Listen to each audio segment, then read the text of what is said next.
Bismillahirrahmanirrahim. Assalamualaikum warahmatullahi wabarakatuh. Anak-anak sekalian, ketemu lagi dengan Ustaz Nailul dalam pelajaran bahasa Indonesia. Baik anak-anak, sebelumnya marilah kita awali tatap muka kita kali ini dengan membaca basmalah bersama-sama. Bismillahirrahmanirrahim. Baik anak-anak, kali ini kita masih membahas teks berita, tapi khusus untuk membahas unsur kebahasaan dari teks berita. Unsur-unsur kebahasaan itu adalah hal-hal seputar tata bahasa dan unsur-unsur bahasa yang digunakan ketika menulis teks berita. Nah, unsur-unsur itu diantaranya adalah yang pertama, bahasa baku. Jadi anak-anak, berita itu bahasanya harus baku, karena berita itu sifatnya resmi dan apalagi dibaca oleh seluruh masyarakat, baik yang dari Sabang sampai Merauke, seperti itu. Jadi harus menggunakan bahasa yang standar, bahasa nasional, dan bahasanya juga harus sopan, yaitu bahasa baku. Bahasa baku ini diantaranya adalah yang pertama, tidak dipengaruhi bahasa daerah. Misalnya apa? Misalnya ini, piringnya besar sendiri. Ini salah satu bahasa Indonesia yang tata bahasanya tercampur dengan bahasa Jawa. Tercampur karena terjemahan dari piringi gede dewi. Padahal superlatif dalam bahasa Jawa itu, superlatif dalam bahasa Indonesia itu menggunakan paling, bukan menggunakan dewi. Jadi piringi gede dewi itu kalau diterjemahkan ke dalam bahasa Indonesia menjadi piringnya paling besar. Seperti misalnya kalau kita di kelas misalnya, si Ahmad duduk kanan sendiri, itu terjemahan dari bahasa Jawa, si Ahmad lungguh kanan dewi, padahal yang benar adalah paling kanan. Nah, seperti itu. Jadi anak-anak, bahasa itu tidak bisa diterjemahkan kata demi kata seperti ini ya, tidak bisa, karena bahasa itu punya strukturnya sendiri, punya tata aturannya sendiri-sendiri, seperti itu. Jadi menerjemahkannya tidak bisa terjemahan kata demi kata seperti ini. Contohnya begini, melebune metu endi. Nah, ini nggak bisa diterjemahkan kata demi kata. Kalau diterjemahkan kata demi kata jadinya seperti ini, masuknya keluar mana. Nah, itu tidak bisa. Padahal yang benar adalah masuknya lewat mana. Baik, sudah jelas ya. Kita lanjut. Kebakuan yang kedua adalah tidak terpengaruh oleh bahasa asing. Tidak hanya tidak boleh terpengaruh bahasa Jawa, tapi juga tidak boleh terpengaruh bahasa asing. Misalnya ini, seringkali kita itu kalau mengungkapkan target itu jadi target, karena kita menganggap biasanya kalau G itu di bahasa Indonesia kan dibaca menjadi J, padahal bukan begini. Padahal native speaker sendiri kalau membaca target ya target gitu.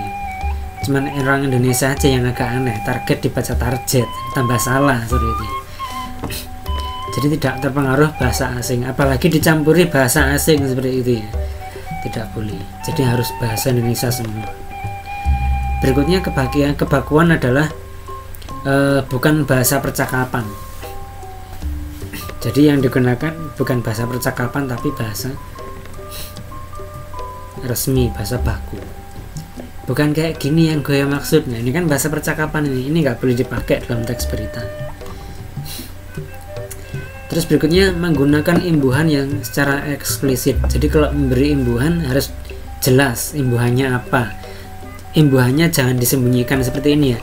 Nyapu, ini salah. Yang benar adalah menyapu.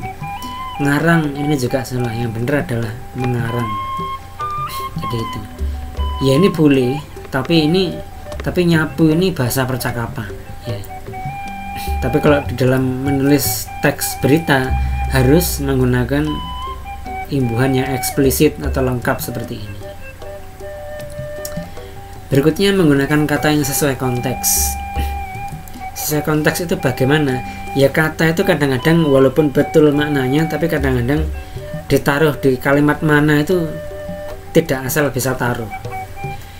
Contohnya ini, tikus itu meninggal setelah memakan racun. Nah ini meninggal di sini nggak cocok, bukan tempatnya dia di situ. Yang benar adalah tikus itu mati setelah memakan racun. Nah, begitu juga contoh yang kedua, pahlawan itu mampus ketika sedang berjuang. Nah ini sangat tidak cocok kata mampus di sini, nggak sopan ini. Dalam kalimat ini yang tepat adalah tewas atau gugur, seperti itu. Jadi kata-kata itu tidak bisa asal dipakai walaupun maknanya benar, tapi harus juga sesuai konteks. Kadang-kadang konteks pun juga berpengaruh terhadap makna. Berikutnya tidak rancu atau multitafsir seperti ini ya. Perampok itu berhasil ditangkap oleh Satreskrim Polrestabes Surabaya. Loh, ditangkap kok berhasil? Nah seperti itu. Yang berhasil ya polisinya, kan seperti itu. Jadi kalimat ini betul secara tata bahasa, tapi salah secara makna, ya, rancu jadinya seperti itu. Unsur kebakuan berikutnya adalah tidak mengandung pleonasme atau pemborosan kata. Misalnya dia turun ke bawah, ya kalau turun itu ya pasti ke bawah seperti itu. Terus berikutnya, saya sudah melihat kejadian itu dengan mata kepala saya sendiri. Ya mata itu memang di kepala dan melihat itu memang dengan mata seperti itu. Jadi tidak perlu ditulis. Namun kadang-kadang bukan berarti bisa seperti ini terus. Jadi bukan berarti selamanya kita tidak boleh memakai pleonasme. Kadang-kadang pleonasme itu digunakan untuk kepentingan tertentu, untuk menegaskan sebuah makna. Jadi di sini bukannya tidak boleh, tapi sebaiknya dihindari. Tapi kalau waktunya butuh, ya dipakai seperti itu. Berikutnya pemilihan kata atau diksi. Nah, anak-anak, berita itu kan harus menarik minat baca ya. Jadi kata-kata yang dipakai itu harus sesuatu yang menarik minat baca para pembaca koran. Misalnya seperti ini. Misalnya ada judul seperti ini. Berikut ini 7 alasan siswa menikmati masa pandemi. Alasan yang ketiga akan membuatmu terkejut. Nah, ini tuh pasti akan membuat orang penasaran, apa sih alasan yang ketiga itu. Akhirnya dibaca lah itu berita itu. Walaupun mungkin tidak begitu menarik juga sebenarnya, tapi ini akan menarik seseorang itu untuk tertarik untuk membaca seperti itu. Nah, berikutnya anak-anak, yang dipakai dalam teks berita ini adalah kalimat langsung. Kalimat langsung itu bentuknya apa? Bentuknya adalah kutipan dari narasumber yang diwawancarai, kutipan kalimat dari narasumber yang diwawancarai, ditulis secara langsung asli, dikutip. Jadi ini berita yang sama dengan contoh yang saya ambil kemarin ya, tentang pemerintah mengabulkan pemerintahan orang-orang Baduy. Ini kutipan beritanya kemarin. Nah, kalimat dari Bapak Hari Santosa ini dikutip secara utuh ya. Nah ini, kita menganut sustainable tourism, artinya kita menjaga agar bla bla bla. Ini kalimat asli dari Pak Hari yang ditulis langsung. Nah ini namanya kalimat langsung.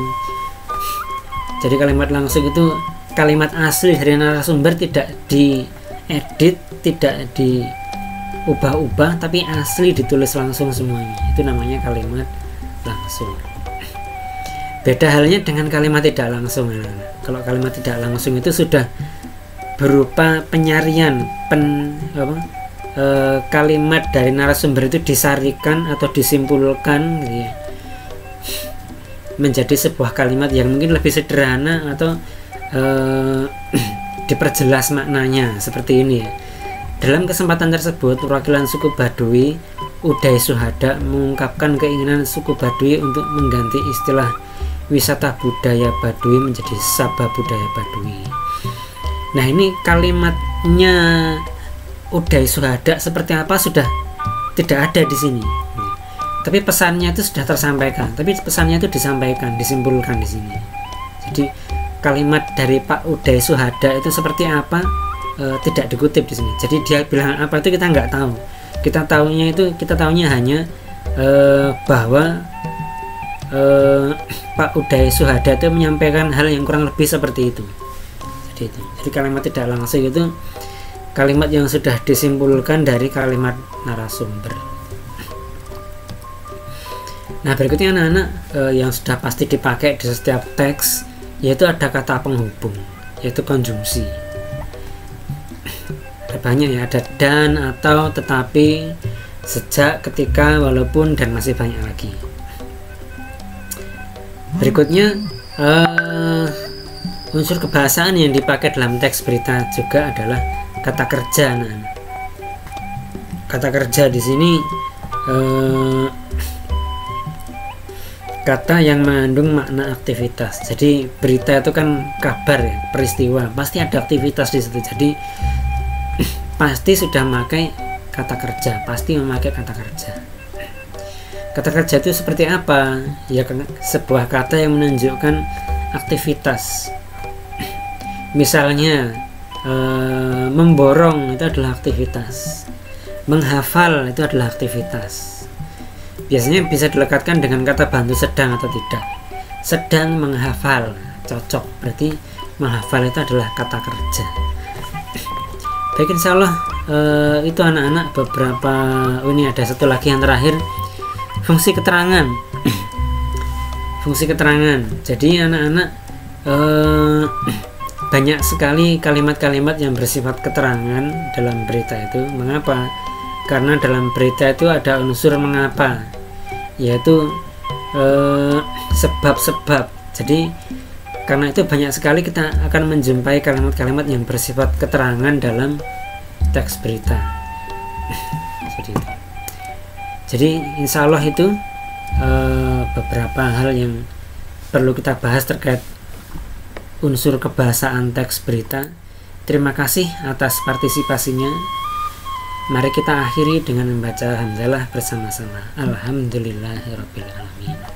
Assalamualaikum warahmatullahi wabarakatuh.